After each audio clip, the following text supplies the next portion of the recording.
Welcome to Great Chefs, a culinary tour of the United States, featuring some of the country's finest chefs.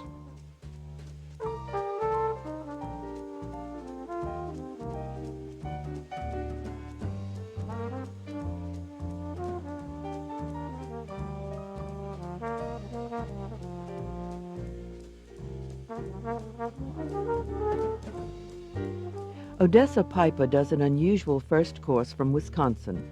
It's the classic Italian cookie, Biscotti, with savory overtones including herbs, nuts, and a wedge of lake cedar cheese. Scott Boswell prepares the main course at New Orleans, grilled veal loin with a 4-tiered potato galette stuffed with chanterelle and lobster mushrooms. Finally, from New York, Antoine Bouterin presents his version of pound cake, containing apples, dried lavender, and orange zest. It's served with homemade applesauce.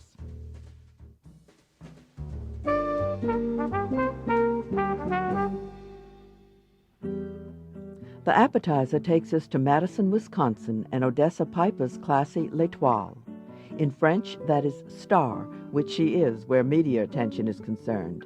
She's been featured in Gourmet, Bon Appetit, Food and Wine, and Wine Spectator. Her first course is an apricot biscotti served with Wisconsin cheese. I've got some room temperature butter, and I'm going to just cream it with sugar, get it really fluffy. This will make my biscotti really light. I use a low water content butter, European style butter for baking. I highly recommend it. As the butter's softening, I'm just going to add that sugar gradually and lighten it up. I'm going for really, really fluffy butter. I like a biscotti that's very, very delicate. 5 eggs are added, one at a time. I use beautiful organic eggs. I love these. They've got a deep, rich yolk. Chickens are really healthy, and you can really see it in the egg. The shells are really firm. I'm just going to work these eggs in one at a time and just go for really, really fluffy batter.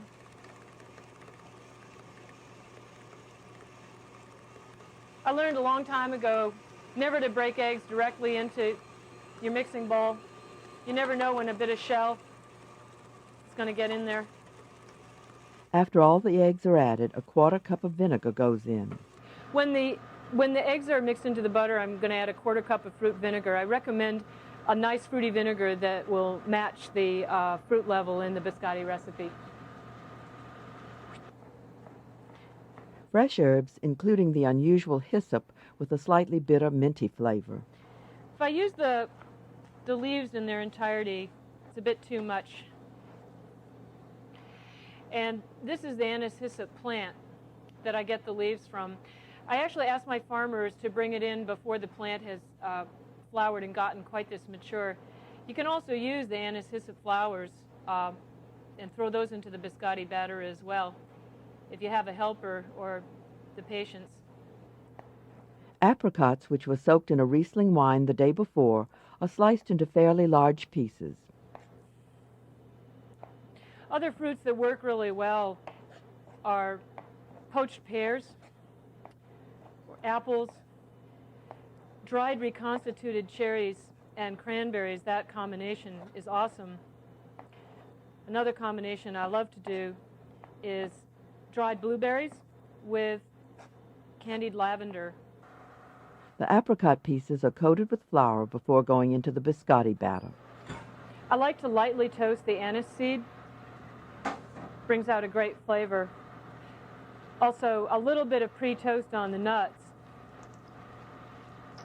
With my pistachio nuts, I take great effort to toast them up to get the raw flavor out, but I really like to have that beautiful green color. I find toasting at about 325 degrees is best.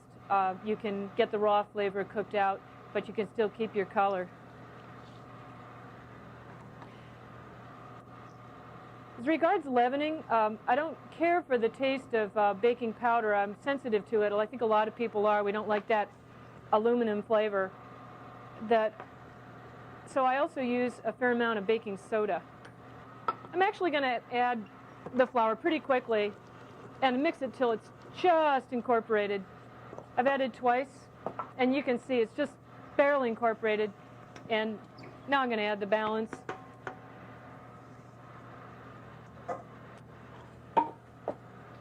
And even as this is doing its final mix-in, before it's even completely mixed, I'm going to add my fruit and the julienne, hyssop, and mint so that I can just keep that mixing time down to an absolute minimum.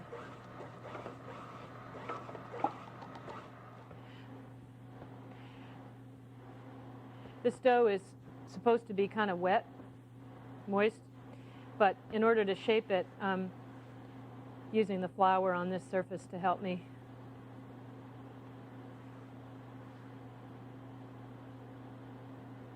And I'm going to take this one the length of a half pan.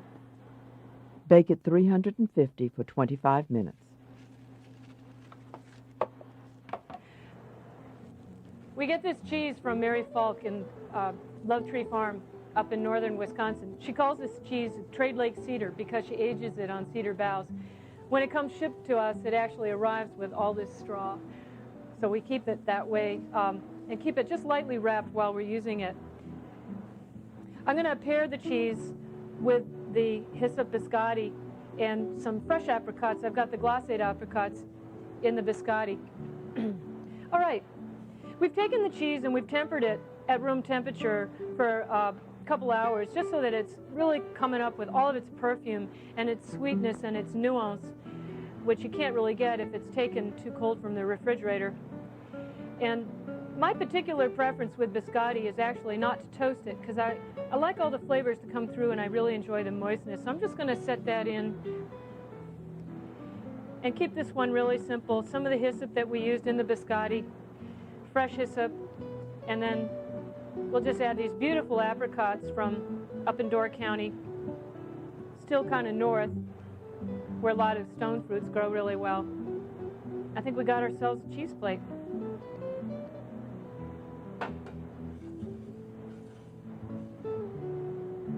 Trade Lake Cedar, Door County apricots, and anise hyssop and apricot biscotti.